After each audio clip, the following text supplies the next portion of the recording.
everybody. Hello. Hello, everybody. Hello. Hello, everybody. Hello. Hello. Hello. Hello. Hello, everybody. Hello. Hello, everybody. Hello. Hello, everybody. Hello. Hello. Hello. Hello. Hello. Hello.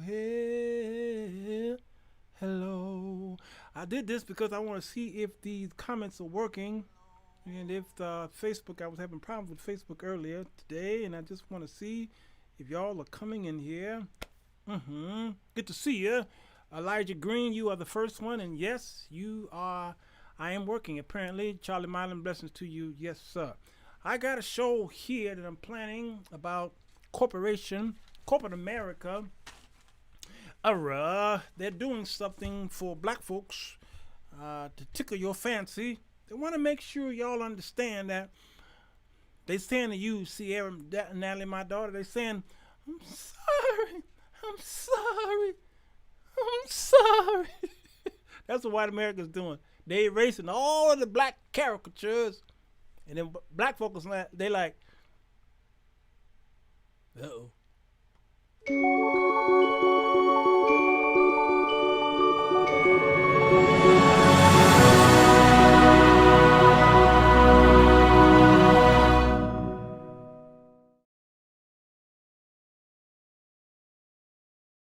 Hello, everybody. Sirwalterj Jones Show.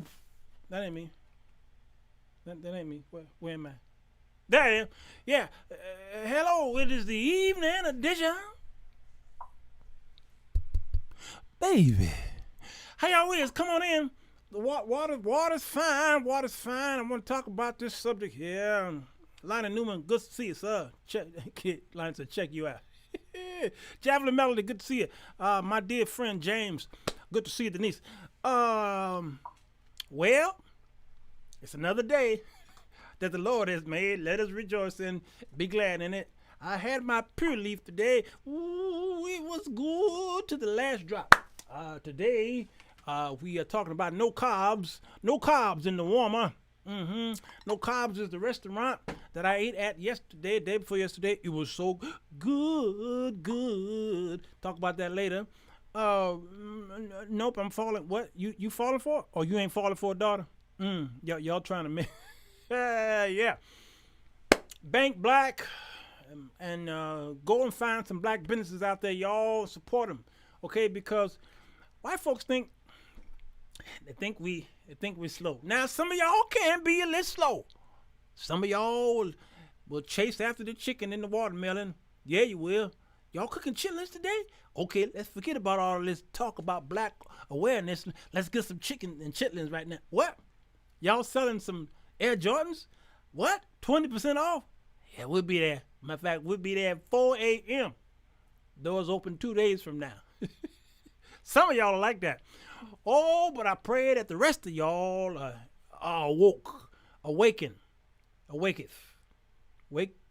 wake forth, okay? Because of our Deborah, where white folks are trying to erase a whole bunch of stuff from the products that y'all been buying for 100 years. And all of a sudden, white folks think that erasing this can now solve some issues and some problems and make y'all stop marching. Stop protesting in front of my store. You're getting too close to Hollywood. You're getting too close to downtown Atlanta. You're getting too close to the Magnificent Mile of Chicago. You're getting too close. Too close. I'm too close, okay? And so what I want to do is try to figure out what we can do as black economics to figure out what we're going to do amongst ourselves. Because white folks are scared now. They're nervous as heck. This is the year of the black man. You think February, month of February was Black History Month? Not no more. It has officially been extended throughout the year of 2020 until further notice.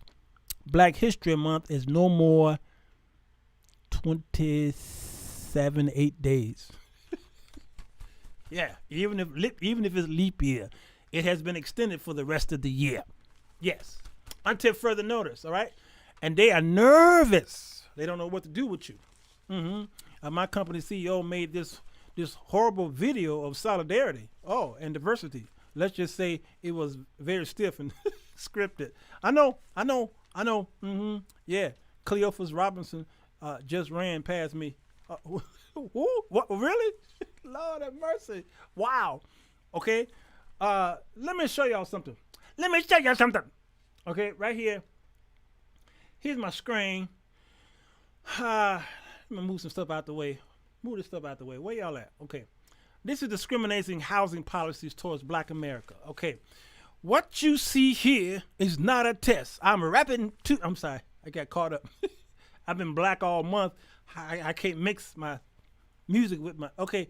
Homestead Act 1862 was something that happened after the Civil War. Abraham to the Lincoln decided to institute this to give a land to not reconstruction.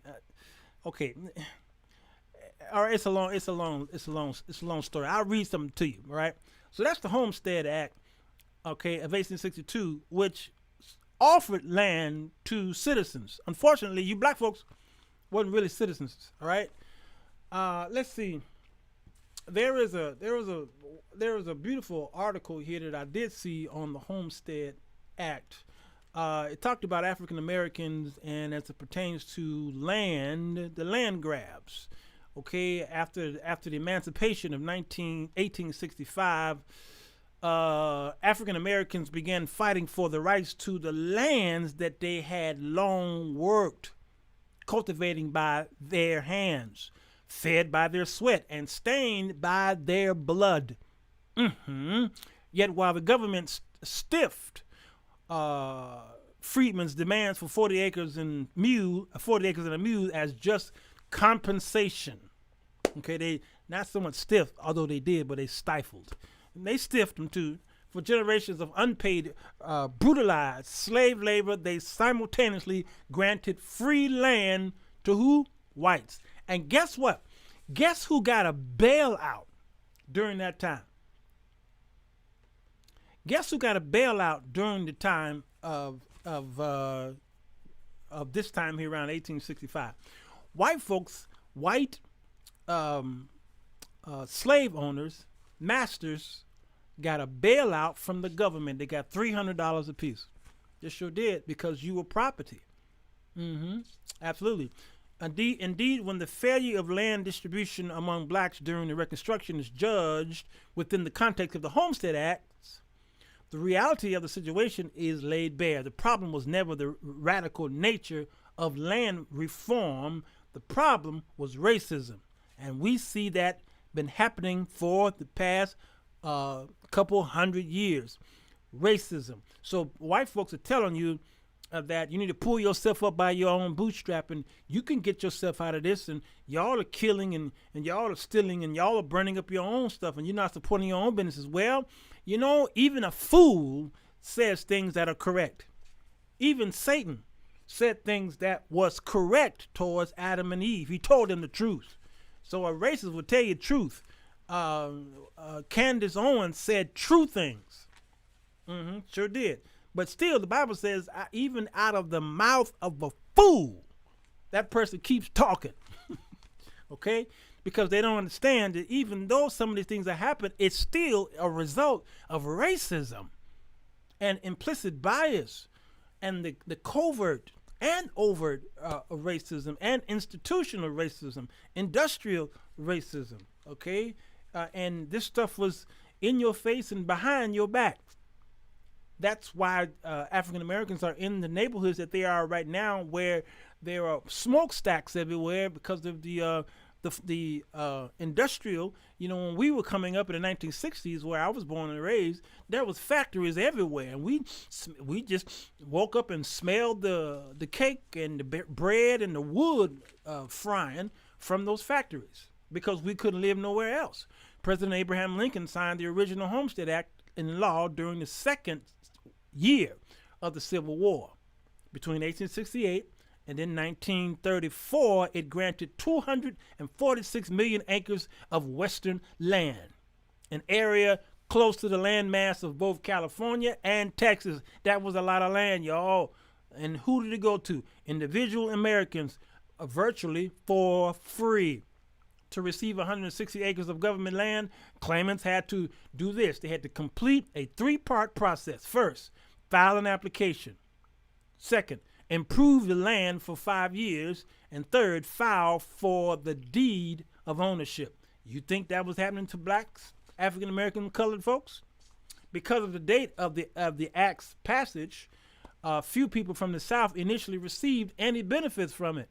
Yet, given that it effectively remained in place until 1934, over 1.5 million white families, both American-born and those immigrants who came over here, the Jews and the Irish and the Greeks and the French, okay, and the I don't know, even Arabians, whoever came over here, eventually they profited from it. And although the process was rife with fraud, as many homesteaders sold their plots to corporations, and the original claimant pocketed the income from land sales, establishing a basis of wealth and capital. And that's how we got that whole whole Homestead Act mess, okay, in America. And you gotta know this is what was going on, and this is still what's going on today. You just don't understand that. All right, so let me pull this thing back up here. And so we see the Homestead Act. We also see what's called redlining, 1934. All right, the redlining is what I explained just a few minutes ago about where I could not live, where your grandfather, your father and your grandfather, great-great-grandfather, they couldn't live there. And the banks were not giving out the loans for homes for African Americans because they felt that it was a risk. All right. Not only they felt that it was a risk, they felt that it would deplete, it would downgrade the property wherever they lived. There goes the neighborhood, and then they had a map, and they put a red line through it, and they said this is where black folks live, this is where white folks live. So when a white man tells you it's your fault, you tell them your father and your grandfather did this through structured racism. Okay, you see here also the redlining, and then you got contract buying in the 1950s and 60s. Contract buying, all right. I saw that a lot coming up because I saw that with, what happens is you move into a neighborhood. When we moved in on Albany Street on the west side, we were the second black family to move on that block. Who lived on that block? Whites. These were they were Jewish, and they were that area there was kind of German, Romanian, Czech. Okay, that area over there where Humboldt Park is. If you live in Chicago, you know about Humboldt Park. Humboldt Park is now all Hispanic. But it wasn't that way before. Before the Hispanics moved in, mostly the Puerto Ricans, that was all German. That was Germantown, Humboldt Park. And if you look at the buildings there, you'll see the architect is German. It's not Puerto Rican nowhere. It's all those buildings, all German architecture. But when you go inside those buildings, then you see the Puerto Rican artwork that's inside of them. It just transformed over to that. And then blacks moved further south of Humboldt Park, okay, around Chicago Avenue area, on the border of on the south side end of Chicago Avenue. You see blacks, and then they started to move west, and that's the way it was. So the contract buying was the white man realized that it's just best for him to leave, and what they would do is they would rent their property to black people. It was like a rent-to-own situation, okay? And you keep paying the rent, keep paying the rent, and with the option to buy. And then after a while, what happens is when you bought up, then the white man decided not to sell it to you, and then they moved you out, and then they want to move somebody else in and start the process all over, or they decided to keep the property, and they decided to either have it torn down and sell it to a developer, or they decided to do something else with it, but you didn't get it. All right, that was contract buying. That was that whole process. And then you see through this discriminatory housing policies is asset devaluation. Asset devaluation. Okay, you own the property, it's yours now outright, but it should be worth $100,000-$200,000, but they tell you that is not. They tell you it's only worth $70,000-$50,000 because of the area. Knowing good and well is worth more than that. And that's how discrimination worked all the way back to the Homestead Act. Amber says, we smell the bread baking from Wonder Bread. We smell the beer brewing from Schlitz. All the aroma from the tanneries and the hog guts from the hogs. Yep, being killed across the viaduct from Patrick Cudahy. Ooh, those were the smells of home. Yeah, it was. Yeah, and the what do you call it? The stock market, the stockyards here in Chicago was over there where yes, some white folks moved over there, but those were the poor whites. All right, and the blacks and the Hispanics moved over there, lived over there where the stockyards were. And it was a smelly mess, and that's the way they treated you. Okay, so corporate America. What they're trying to do now is appease you by getting rid of certain images. NASCAR Confederate flag is not allowed anymore, as if black folks are watching NASCAR. Maybe the viewership of NASCAR from black folk might be 0.5%. I mean, what black folks into that stuff? I mean, they sell them Confederate flags. No, that didn't help us. That didn't do nothing for us whatsoever. They're taking off certain shows on TV because it's just too much. Cops, they're taking that off of the air, and Live PD by Dan Abrams, they're taking that off of the air. Or at least with Cops, they're trying to restructure it. They're not taking it off, but they're restructuring the show. I'm not sure how they're going to do that. And then, of course, they attempted with Gone with the Wind to take that off. Now, what's happening is white folks are getting scared so much that they are pulling for straws. They're pulling out a whole. They're throwing a wide net. Do y'all understand what I'm saying when I say wide net? They're throwing out a wide net of assault, okay, of insensitivity. They said, okay, everything black needs to be reevaluated. And so them pulling Gone with the Wind from HBO Max was a silly one because that is not really necessarily making fun of the antebellum South as much as it's giving you the history of the North and the South and what was really going on. I look at that movie as more of a historical tale, more so than some type of Amos and Andy minstrel show. You understand what I'm saying? So, and I think they realized that, and so they kind of pulled it temporarily. Then there was some pushback on that. So pulling that didn't really make sense to me, like some other things. Right now, America is out there pulling down all of these statues of Confederate soldiers and commanders and generals, and they should be pulling those down. But now they're burning and pulling down statues of General Lee, who fought, on our side. When I say our side, y'all side, and they're pulling down statues of not Abraham Lincoln, but George Washington. Okay, and the reason why they're pulling them down because they own slaves. Well, if you pull down slave owners' statues, you need to pull them all down. Probably, yeah, you probably need to pull them all down. You know how many presidents own slaves? Pull them down. So this is a fight that's going to have to continue, and y'all need a town hall because y'all go pulling down everything, and you don't know what you're doing. A quid pro quo, if we get rid of Aunt Jemima and Uncle Ben, can we keep some of our Confederate and Christopher Columbus statues? Yeah, the people here are having a fit about these monuments. You see what I'm saying? They're having a fit. Yeah, quid pro quo, that's a brilliant phrase there, Okay, the average person didn't know what that was until your dear president, 45, decided to become part of a quid pro. Yeah, it was the culture then. BW, that's exactly it. And there were a group of women. I'll do that show maybe next week. There's a group of women who put up those Confederate statues. All right, the daughters of the Confederacy. I forgot their names, and we'll talk about that in the, next week.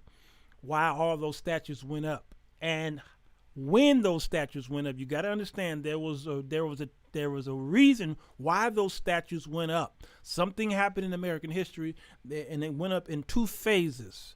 And a lot of whites think that they went up long time ago. No, many of those statues went up in my lifetime. I was still a young man when those statues went up.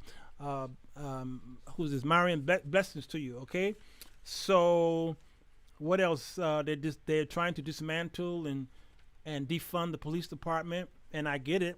You got to be careful of that as well, because there's not enough wisdom. There's not just enough discussion in doing that. You can't be so far on one side and say get rid of this and you don't have a plan.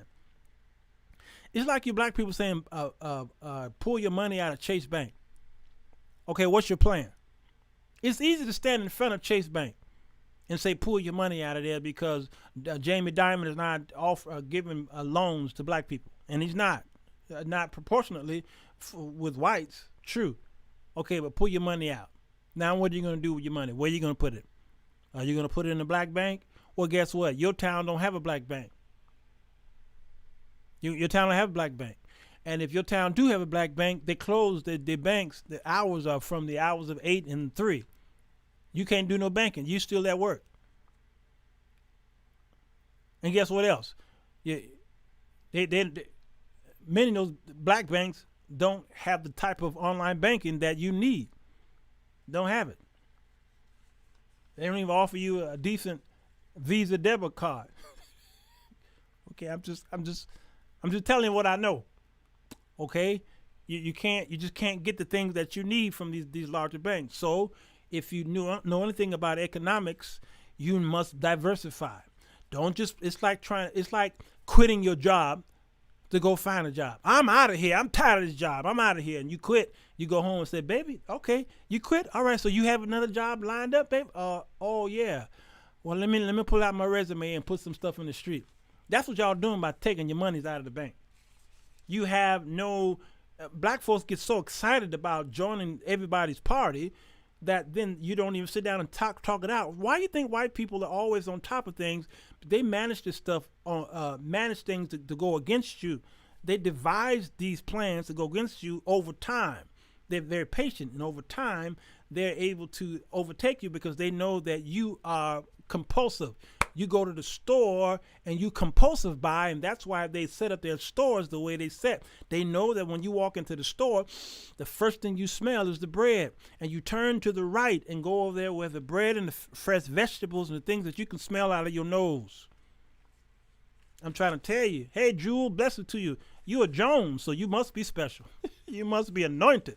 Okay, so you go this way, and then you go down that first aisle where the cereal is, and they know how you think, compulsive, because especially if you bring a child in there, a child is small like this, and they put all of the sugary, unhealthy cereals on the floor because the child is down there, and the healthy ones up above. They know you. They know you are impulsive. And then what they do is they put these sales up and say it's a sale in the window. And what they did, over time, they raised the price over time, and then they began to lower it, put a sale on it, thinking that, making you think that there's a sale. We didn't slash this thing 20% off. Well, you wasn't paying attention when the prices were going up over time, and then they slashed it 20% to go back to its regular price, and you think it's a sale. Y'all talking about blackout. Let's black out on July 7th or whatever it is. And white folks know you're going to black out. So what they do, they push these sales in your face, push these sales in your face, so that when July 7th do come, they've made their quota on you. So they don't care about a July 7th. They don't care if you don't buy from them on that one day. They made that money. Good evening to you, Eleanor. Yeah, they made that money. So the silliness all right, of just pulling your money out of something makes no sense because, number one, I'm going to tell you, there's too many hundreds and hundreds of African Americans that work for Chase Bank. So what did you do? You're trying to hurt Chase Bank's bottom line, and your sister worked there, your mom and your auntie and your uncle and your brother worked there. So what are you doing? You biting the hand that feeds you. African Americans work at Chase Bank. So you want to pull your money out of there, you're pulling your money out of the pockets, not out of the refrigerators of your black brothers and sisters who work for Chase Bank. They may not be giving the loans, but they're giving the jobs to. When I walk into my Chase Bank, it's 100% black people in my Chase Bank right up the street. Not one white man is in that bank. It's all black folks in Chase Bank. So you're trying to hurt their bottom line by pulling money out of that branch. You hurting the pockets of your brothers and sisters. So you have no plan. Just pull your money out and put it in that one black bank in town. And that one black bank, what are they possibly offering you? So what do? What is the answer? Your answer is diversify. That's how the stock market works. That's how the economy works. That's how we stay afloat. We diversify. Keep your money in Chase Bank and pull some of that money out and put it in the black bank. That's how you diversify. You understand? We have to look at segregation and desegregation smart. Use wisdom when you do these things. We're not trying to assimilate with white folks, and we're not trying to be like white folks. All right, we need our own thing, but you need to slowly build as you are still assimilating with them, doing business with them.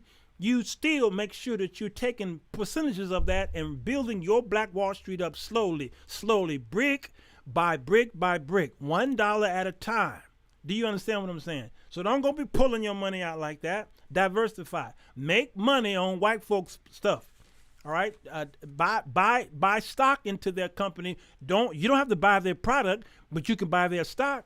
That's how you win. When you're not educated on this stuff, there's a wealth transfer that's supposed to happen from the generation before you. My father passed down a generation wealth to us at a certain time, at a certain age. It's time for me, a man in my 50s, a man in my 50s, I'm getting ready to pass down generational wealth advice to my children. My son and my daughter and my grandson is born. All right, he's 6 months now. And the things that I do, I'm doing it for my grandson because they're in their 20s. My son will be 30 and maybe in a year or two, okay? And these things I've been telling y'all, I've already told my son, I've already told my daughter, and I constantly rehearse and remind them about generational wealth, all right? So that wealth transfer, eventually I'm going to give them everything I got. I'm going to be too old to enjoy it, okay? So I've got to turn that stuff over to them. But before I turn it all over to them, I've got to equip them mentally on what to do with this so that I won't give you my stuff and then you spend it. That's what happens to the next generations. And many times, one generation will blood, sweat, and tears save up and invest all this land and property and assets, and then soon as they turn it over to the next generation, they done spent it in 30 days. It's gone. They in bankruptcy court and all this other stuff. Okay, why? Because that generation didn't teach you how to keep stuff. Stop being consumers and be producers. That generation didn't teach you how to produce. They were producing, but they didn't show it to you. They were too busy trying to protect their assets and protect you and saying, listen, I don't want you to suffer like I suffer. Have you heard that from your parents and your grandparents? They always said, I don't want you to suffer like I suffer. But what did they do, though? They took your hand and they breastfed you too long. Instead of teaching you how to fish, they just gave you fish. So what did it do to the Generation X? It made the Generation X, once mama and daddy got so old, they turned that money and assets over to the Generation X. And what did Generation X do? They were not trained. They didn't understand how to keep property. They didn't understand how to wheel and deal and negotiate and invest. And what happens? That property fell down. It got turned over. It got bought up from under them. Taxes bought up from under them. All right, gentrification came in town, and the bulldozer came through there. Grandmama had that in the family for 100 years, and your generation came in there and gave it away, lost it. So I'm trying to tell you, Be smart. Don't get excited because these white folks are trying to kill off these corporate mascots. Don't get excited over that stuff. They're just throwing crumbs at you, and you better be smart and stop focusing on that mess. That's not equality. They're just throwing crumbs at you. That's all it is. All right. The NFL is apologizing. They're saying right now, we didn't understand. Yeah, you understood back then. You didn't want to understand. Okay. Who was the commissioner of the NFL? All right. There are 30. How many owners of the I think there's about 32, 33 owners of the NFL. Okay. 250 something games that they play. All right. And all these years, you mean tell me you just now realizing? You're just not coming to the light? No. You wanted to reject it because you still had the upper hand, the power, and there was nothing that was so egregious that happened, like the death of George Floyd. There was nothing so big that happened where we would just give you our hearts. Right now, we got to do something because the chips are against us. Too many other corporations are responding. If we don't respond, then we look like we're behind. So I tell you what I'm going to do. What's his name? Roger or Dale or something like that. Let me tell you what I'm going to do. We're going to apologize. Never once did he bring up Kaepernick's name. Notice that. He didn't bring up Kaepernick's name, nor did he call him. Is it Roger Goodell? Yeah. Notice he didn't call him. And surely they're not going to invite him to be a part of a team anymore. They're not going to do that. But there's 75%, I think, of all of the NFL players are African American. You can't have a National Football League without African American players. You can't. But you can have them without the owners. So out of all those owners, you can count real quick how many black folks own those 32 clubs. Okay, those teams. I think clubs are more baseball, I think. Okay, 32. All right. So if you want equality, you start turning it over to some of these black owners, and then you'll see. So now there's a benefit. Those of you who are white, there's a benefit of turning over some of this stuff to black people, and I'm gonna tell you in a minute. Who else? Who else? Apple Music. They responded right away. As soon as you turn on your Apple Music, you'll see Black Lives Matter. They're playing black music all month long. Netflix. As soon as you turn on Netflix, it tells you Black Lives Matter right there on the screen. Splash Mountain at Disney is getting rid of Splash Mountain, the name, because of the Song of the South. Now Song of the South is different than Gone with the Wind. I understand Song of the South. That is a glorification of the antebellum slave and cotton picking and sharecropping and all that stuff. That's cartoonish, so I can get them getting rid of Song of the South, but they got rid of Song of the South many years ago, many years ago. Okay, but here right now they're just diving too broad. Okay, Amazon, yes, my Fire Stick. As soon as you turn it on, and there it is. It's in Black Lives Matter. Yeah, you've got a few. Yep, my auntie owners. You just got a few. Lady Antebellum is changing their names to Lady A. I mean, and they're just throwing out stuff. They're just throwing stuff out because it just seemed like it fits. It's spreading like a pandemic. Tammy said, it's spreading like a pandemic. Okay, yeah, it's just. And then they making Black Lives Matter look bad. They're making it look bad. Because again, y'all not sitting down and talking about it. You got too many people jumping in on the BLM, and you got people who are not thinking. And it's not so much that they're not educated, because there's a lot of people who are not educated who are very smart, very wise. Okay, I don't have masters in I got a degree, but not masters and PhDs and all this stuff in philosophy and Bible and all that stuff. The Lord God through the Holy Ghost taught me this stuff that I know now. So I didn't need no degree for what I know now. All right? I just used some common sense, and I opened the scriptures and I read surface, and then I said, "Now, Holy Spirit, what does this say?" And then the Holy Spirit told me what it says, and then I went live. That's how I learned, and I didn't need to spend $100,000. Okay. Yes, Tammy Briggs. We talked about the military bases that should be renamed. All right, they named military bases after Confederate commanders, and the Confederates were killing the Union soldiers, and the Union then renames and names the military bases after murderers. That's how crazy America was or is. Sorry. Let's make America crazy again. Still is. They never stop being crazy. Yep, it's trending and it's trendy.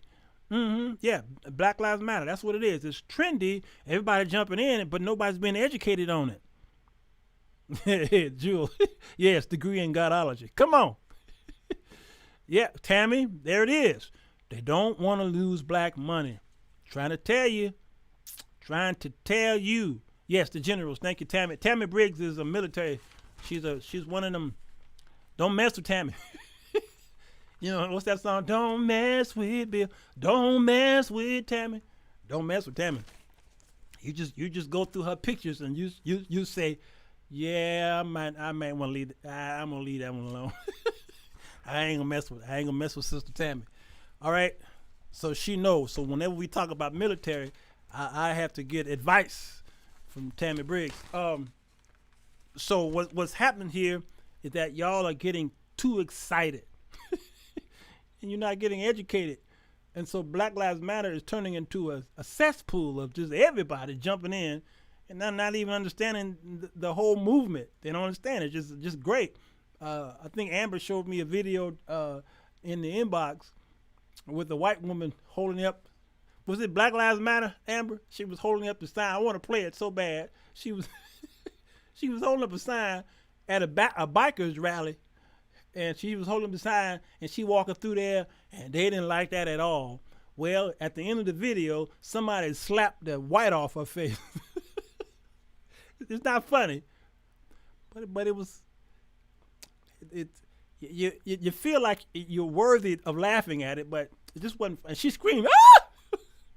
As if to say, "You didn't think that was not gonna happen to you at a bikers rally?"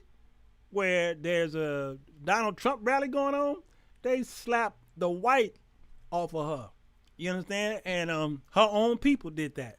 So when white people are trying to do bodily harm to their own people just so they won't hear this Black Lives Matter, that tells you what's in their hearts. Do you understand? All right? So in 2016, Donald Trump ran he won the election for the presidency of the United States. And what did he do at Trump Towers? He invited black people there because he thought that these people were the ones who were the leaders of African Americans. Who did he invite? He invited entertainers. He invited all of the entertainers of African Americans because he thought doing this, bringing them in, you know, Don King, and then who the other, Jim Brown, I think it was, and Steve Harvey, and you know, if you was a funny man or if you was into sports, he brought you in, saying, see black people, what the hell you got to lose is what he said. Birmingham paying the bill on the street, but it's on a red line district. Yes. Tabby, I'm gonna need you to stop. She said, fail. Lord have mercy. I'm trying to tell you. Yep. They killed JFK. That's the thing. If they start killing their own, that tells you what's in their hearts. All right. Look what Mitch McConaughey says. What's his name? Mitch McConnell. McConaughey. That's the actor, ain't it? Okay. All right. Guess what he said about reparations? Now, I don't care about reparations. Y'all can have reparations. You know, y'all looking for the government to always pay y'all for something. Y'all keep sucking on the government's tits. Not me. Not happening. When I qualified for public aid, I told them no. They were sending me stuff at the house. They were sending me. Some of my friends said, "Man, you qualify for public aid. You could, go." I told them no. I'm gonna work by the sweat of my brow, okay, so that I could prove a point to myself and my posterity. I am not depending on the government for nothing. Even during this bailout, I could have, asked the government for bailouts. I qualified for PP something, PPE, PP, all them P's for the CARES Act. I qualified for all that stuff. I did. I have a business, all right, and I'm working for the ministry. All of their products that they were offering, I qualified for them, and I didn't want none of it. I didn't want to be government, please. I didn't want it. I said, no, I'm not going to rely on none of that stuff. All right? And so that's what's happening here. So reparations, y'all can have it. I don't want no 40 acres, or I don't want no mule either. I don't want nothing they got to offer. All right? So Mitch says that he was trying to kill that reparation bill a couple years ago because he says his answer was, we gave y'all a black president. That was your reparations. Now, that is how the white man think. That's how he think about you. I gave you this. Stop asking me for stuff. That limits your income making capacity, welfare, food stamps. Yeah. I'm trying to tell you. Come on, Tammy. Tammy. I'm tired of you, Tammy. Yeah. Because when you start leaning on the government for all this stuff, then you pull back on producing. Then you become consumers to the United States. Do you not understand what I'm saying? So what did I do? I kept working, I kept hustling, and the Lord blessed me more during the pandemic than he did prior to the shutdown. When the shutdown happened, I shut down myself when y'all shut down, but I opened up myself to being more creative and finding inventive ways of doing things and getting the message out. That's why I noticed it wasn't until the shutdown that I got this going on. This whole setup that y'all see here. I didn't do this prior to the shutdown, and I had the equipment to do it. I bought this microphone a whole year ago. Okay? This webcam that y'all looking at me, I bought that a whole year ago. And all these little accessories, I bought that stuff a whole year ago. Never, just didn't think I needed it. And then when the government shut down, I opened this stuff up. I said, okay, I'm gonna empower myself in the midst of 40 million people being unemployed. I'm gonna empower myself in the midst of people that's hungry and they're snatching cars and they're they're giving out red slips and all this stuff. No. When my light bill was due, I paid it on time. When my gas bill was due, I paid it on time. When this mortgage was due, I paid it on time. I got a car out there, still got a payment on that car. I paid it on time every month, okay? And I made sure that I ate, me and my daughter, we ate good every day in the midst. And we've been shut down for a long time. Why? Because I knew that I had to buckle myself down, pull myself up, and rely on the strength of my hands and the power of the Holy Spirit to teach me, instruct me how to continue to make a living. I said, God, empower me. And during the shutdown, I made more than I did prior to that. Why? Because I asked God to sustain me in the midst of it all. Sustain me like he did the Jews during the time of the Egyptians were going through this. There was no food in the land. And women were boiling their own babies for food. But God says, but in the land of Goshen, there was plenty going on and they did not suffer. All right? And that's what I said. God, make my home the land of Goshen. And you got to know that. Come on, Jewish, she said, didn't miss a payment. My God, today, the power of the Lord, the only help I know. Come on. Yes. Niketa. I like that name, Niketa. Like that name. Okay, yes. That's it, y'all. What are you saying? Isn't it in the word that God has an issue with unpaid wages? I'll find it. An issue with unpaid wages. Now, to what extent are you talking about getting life in with cinnamon? I love your name. Y'all see that name? Getting life in with cinnamon. I love it. You got to explain that to me. That's a great name. Yeah. So help me with that. I'm not sure where you're going with that. Okay. All right, so right here, good evening, Matthew Brown. Didn't know you was gonna show up. Yeah, you're the minority today, bro. Okay, so that was Mitch. All right, so what's happening now? Aunt Jemima getting rid of her look. They getting rid of her look after 100 years. And then Uncle Ben and then Mrs. Butterworth. We don't care about that stuff. Come on, people. Matthew Brown, you go talk to your white folk friends and tell them we don't care about that. We don't care. Aunt Jemima makes some good pancake. Matter of fact, we used to tease each other when in grammar school. We say, "Ain't your mama on? Ain't your mama on the pancake box? Yeah, ain't your mama on the pancake box? Yeah." God says, "Oh no man, nothing." Is that where she was going, Amber? And then you say something earlier, Amber. I didn't. You said something. Poor baby. She had an idea that her people were so racist. She thought she would stand up and make them a believer. Her ignorance and her innocence is unbelievable. Poor baby. we gonna send Ray around to the house. You talking about that woman who got smacked? Yeah, man. Yeah.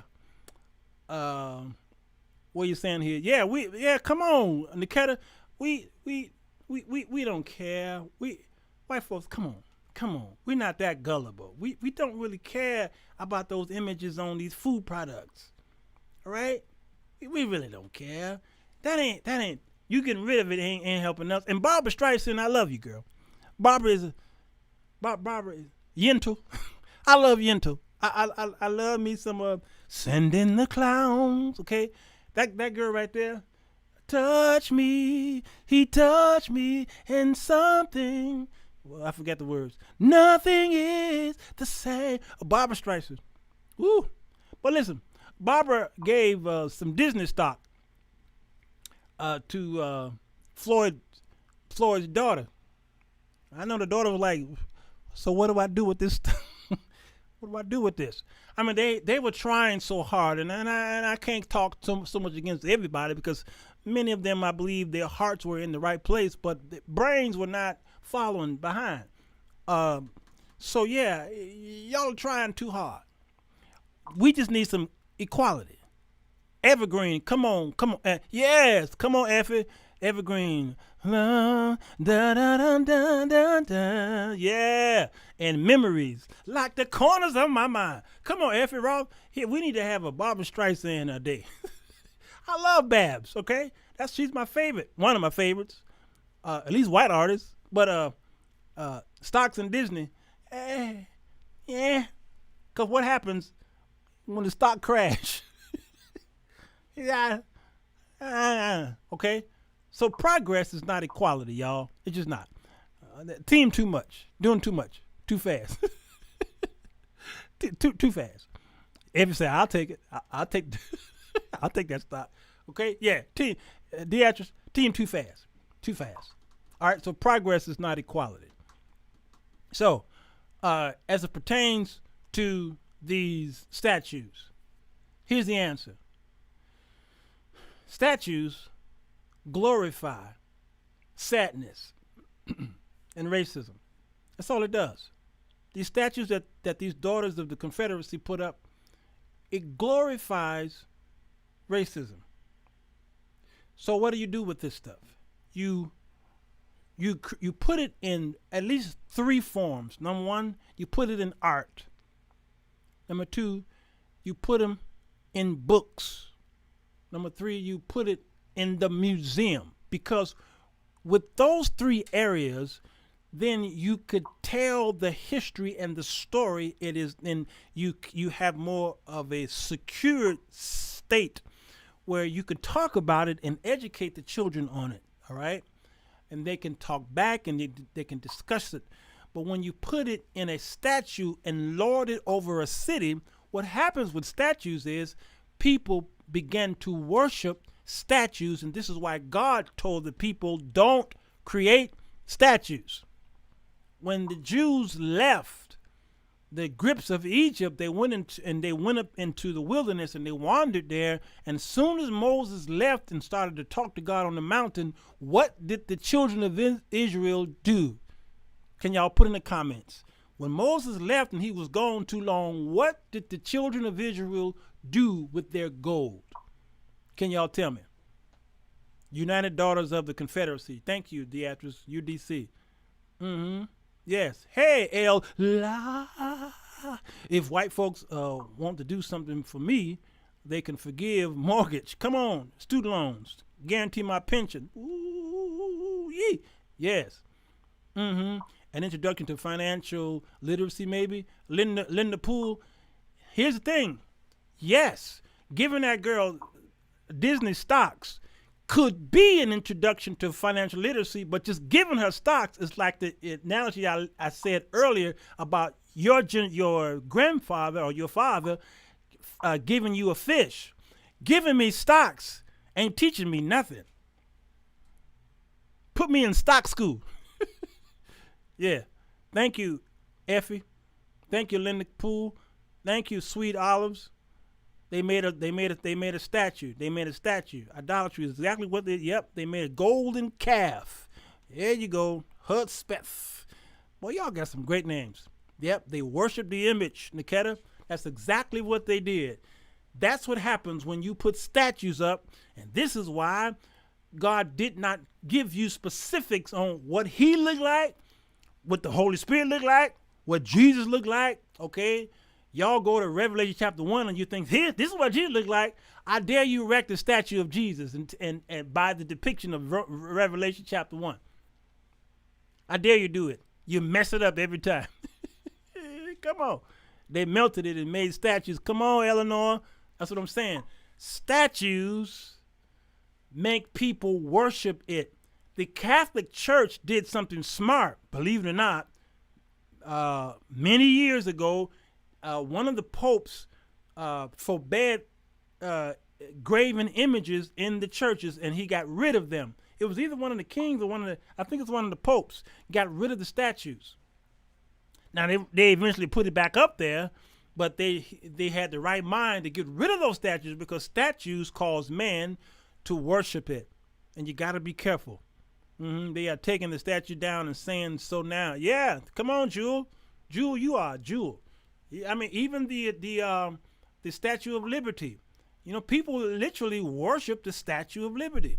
White people can't take all these changes, especially those that have no empathy or education.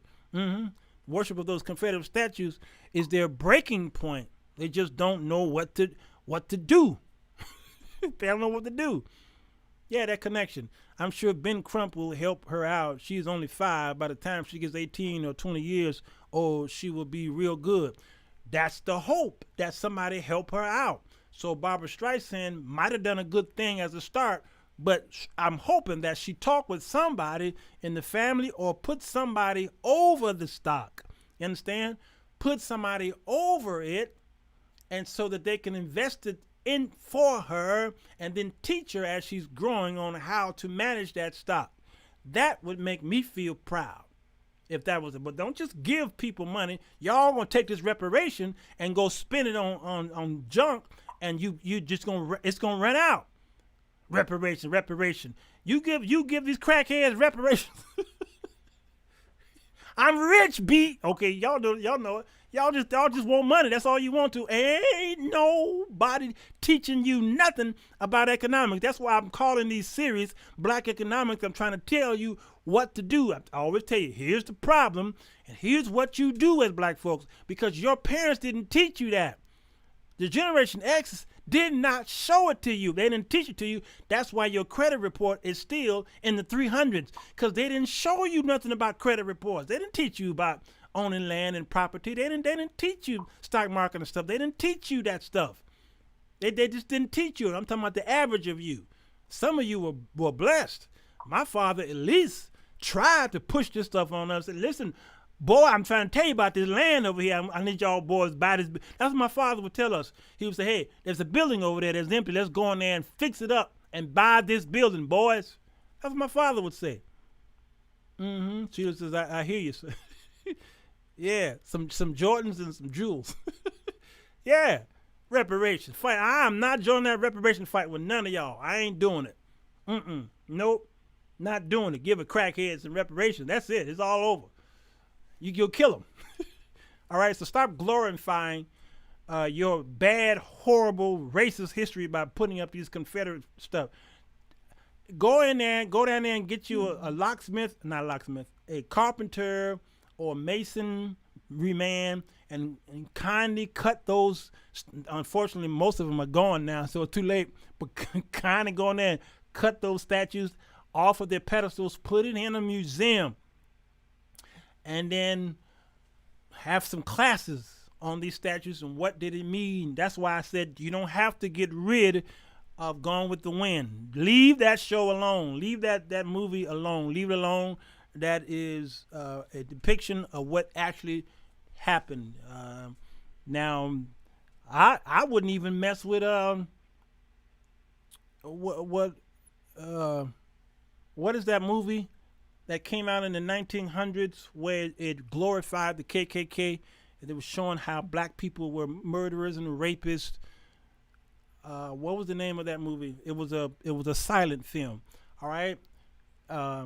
What's his name? I forgot his name. But I wouldn't even get rid of that one. I definitely would keep that one going because it would teach the mentality of how they thought. And the president during that time had that movie played in the White House and said, "This is real history." What is the name of that movie, y'all? Y'all tell me what it is. Okay. Yes. Amen. But if give me my shares, I'm headed to the islands of Canada. Thank you, Beatrice. That's it. Birth of a Nation. Thank you, Clock Keeper. I'm about to wind this down. Jamal is going to get to you a 6% loan for reparations. you should. Ella. Can't stand you. I got to meet your husband. I got to meet your husband. I got to meet him quickly. I've never watched Gone with the Wind in its entirety. Linda Poole, if you got about 6 hours, watch that movie. Because it's long. And just watch it one time. Just one time. Before y'all croak, before y'all die, watch that movie and with an open mind. Don't get all excited about the depiction of the antebellum South. Just watch it one time. And then let's talk. Let's talk about it. I'm going to buy a couple of boxes of Uncle Ben.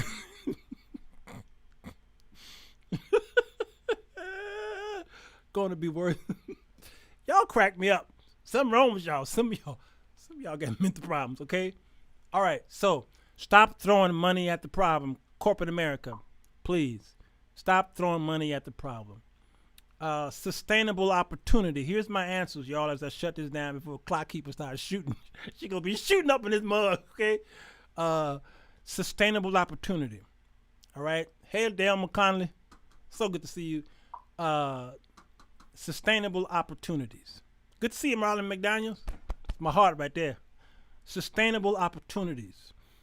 Now, all you need to do is, why don't you sign up a contract with the business owners? Evie said, you might have a point there, Josh. Okay, here's what you do. For those of you who are selling products that black people enjoy buying and consuming, you need to have black representations because here's what's happening. If you hire black supervisors and CEOs, what they can do is better your product. Why? Because they are black. They know the culture. They have the heartbeat of the people. They worship with black people. They eat with them and sleep with them. They know their music. They know their clothing. They know their colloquial speech and ebonics. They are. They are. I am because we are. So why would you not hire these upper level black men and women in your corporation, because they could then do something with your product to make it more palatable to African Americans. It would benefit you. You understand? And then what do? Then you sell them a portion of that stock or that corporation and make them a partner, what have you, and then they go over into their neighborhoods and then they bring in jobs and things like that. That's how you can mesh with us. Don't be afraid of us. You're just too afraid. Like we're going to take over. We don't want a black supremacy. We just want empowerment. That doesn't mean supremacy. Those are two different words. To empower someone is not to make them supreme. Black power. All right, y'all listen to that and you get frightened. No, we want equality. We don't want 51%. We want 50. That's all I want. It's 50%. I don't have to have 51%. They're connected, and some have the pulse of the Some have the pulse of the black community, but I'm talking about the ones who the shoe fits. Hire some black CEOs. Just don't hire Candace. Okay?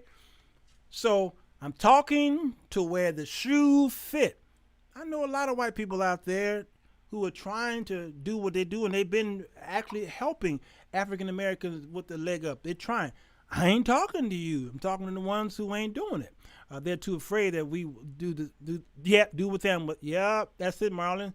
That's the fear. I'm trying to tell you that won't happen if we have this discussion. So sustainable opportunity, not just throwing something at me and I'm eating, and then the crumbs are gone. And now I'll go back into my poverty-stricken self. No, sustainable opportunities and contracts, all right, so that I can be a part of the same pie, and then we can really help your company as you help what we're doing. Hire those people from HBCUs. Stop just going to the white Ivy League schools and go to the historical black colleges and universities. And hire those people. These people will teach you diversity in spending and marketing and your brand. I'm trying to tell you, this is what can help you. I don't want nobody to give me nothing. Open up the door and get it myself. James Brown said, yeah, okay. Effie says, I'll be a consultant. Come on, y'all. So let me tell you, that's all we're looking for. Is open up the door, and I'll come in and I'll teach you and train you about my people selling to the Negro. I mean, that's what Johnson & Johnson did. That production in the 1950s, selling to the Negro, that's exactly what it was. It's no fun when the rabbits got the proverbial gun. Linda Poole, boy, I tell you, she got a blessed oil right there. She got blessed oil on her. I mean, she getting ready to anoint somebody. All right, y'all. I think I'm done. I'm 2-3 minutes over, and if I don't shut this down, clock keeper gonna have an acid test.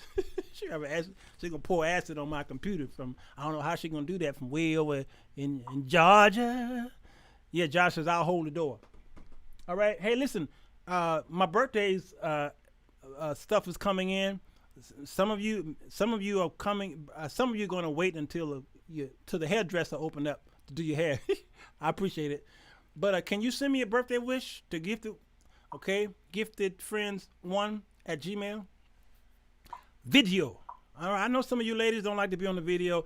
Get your hair done. All right. It's yours. Go down there and have them sew that in. Just sew it in real good. Use some super glue if you have to. Okay. Because I want everybody to see your face. All right. So just go on there. What I like for you to do though is do like a catchphrase that I do. Y'all see how I open my show? I'm not gonna do it right now because I want y'all cheating. But go back to the beginning of all my shows, and I say the same thing every time I, do something like that. Some of my catchphrases and my ooh to the weeds and all this stuff. Use some of them catchphrases, 30 seconds, and just say, hey, this is Vernetta Levels from Pahokee, California, and I just want you to know, happy birthday to Sirwalterj Jones, and say a catchphrase. Okay? All right, do that. Send it this weekend. Send it to that, because I'm going to edit these videos no later. I really wish you could send it to me no later than Wednesday. Please send it to me so I got to get this stuff. It's going to take me a couple of days to produce it. I want you on the video. All y'all. All right? Do that for me. I appreciate it.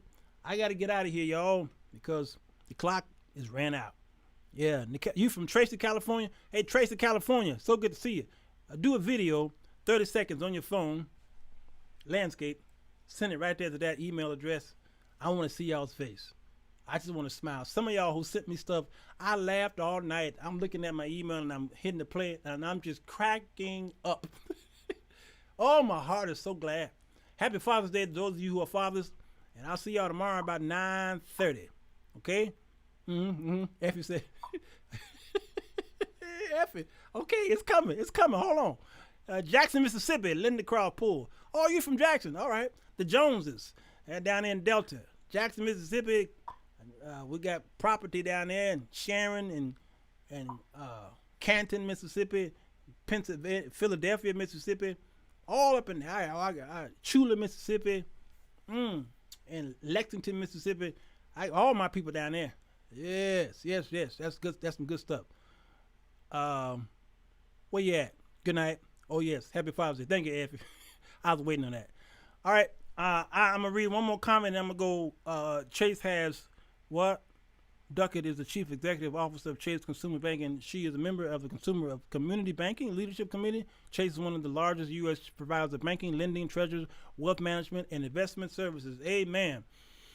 Now, unfortunately, in Chicago, it ain't working that great because they're not giving loans to African Americans here.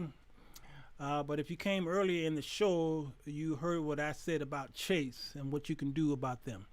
All right. Shanae said this was fun, spiritual. Good night. Thank you. All right. Bye-bye. Send me that video, please. Bye-bye. Oh, if you learned anything, there's the Cash App. Yeah, right there. As we teach wealth, generational wealth to your children, when you send something to that Cash App, I send it out to the world, young folks, and I teach and I train. All right. So those of you who are part of my coaching classes, I need to see your work. I'm not seeing some of y'all's work. I need to put your name in Google and see your name and see your work. All right. So if you're part of my coaching class and I don't see your name on Google, I'm going to have to give you an F for this week. Love y'all. Bye. Bye-bye. Well, goodbye. Goodbye.